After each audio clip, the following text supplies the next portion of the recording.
تبلیغ اسلام کی عالمگیر غیر سیاسی تحریک دعوت اسلامی کے زیر اہتمام بھی وزیر اعظم پاکستان کی گرین پاکستان مہم کے تحت شجرکاری مہم جاری ہے۔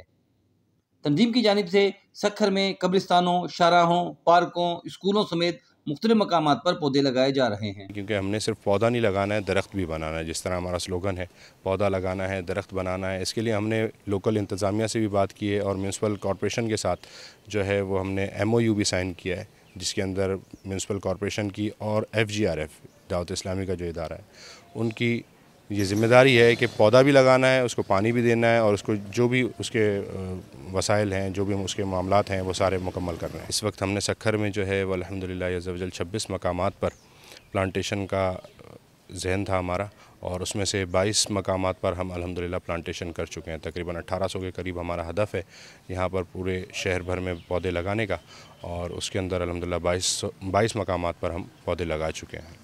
دعوت اسلامی الحمدللہ دعوت اسلامی کے 80 سے زائد شعبہ جات ہیں۔ تمام تر شعبہ جات جس طرح ابھی آپ نے دیکھا دارالمدینہ ایک چھوٹے ہمارا انٹرنیشنل اسلامک اسکولنگ سسٹم ہے، اس سسٹم کے تحت بھی ہم نے چھوٹے چھوٹے بچوں کو بھی یہ باقاعدہ اب تو ہم نے اپنے سبجیکٹ میں شامل کر دیا کہ دارالمدینہ پر یہ جو بچے پڑھنے والے ہیں، پڑھتے ہیں، ان کو اس بات کی تعلیم دی جائے کہ پلانٹیشن کتنی ضروری ہے، کتنی اہم ہے انسانی زندگی کے لیے، گلوبل وارمنگ سے بچنے کے لیے، کیونکہ پاکستان جو ہے گلوبل وارمنگ کے زمرے میں آنے والے ملکوں کی لسٹ میں شامل ہے۔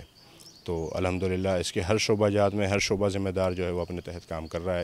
شجرکاری کو تعلیمی کورس کا حصہ بنانے پر ادارے کے زیر انتظام مختلف مدارس اور اسکولوں کے طلباء جوش و خروش سے اس مہم میں شریک ہیں۔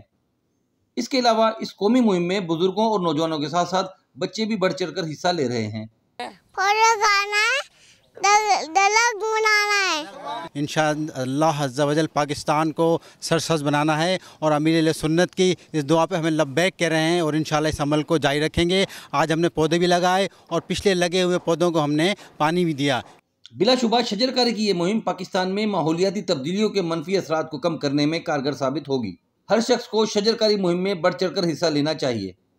دعوت اسلامی کے زیر انتظام انتہائی منظم اور فعال انداز میں شروع کی جانے والی شجرکاری مہم قابل تقلید اور لائق تحسین ہے۔ عمران ملک، پاکستان ٹیلی ویژن نیوز، سکھر۔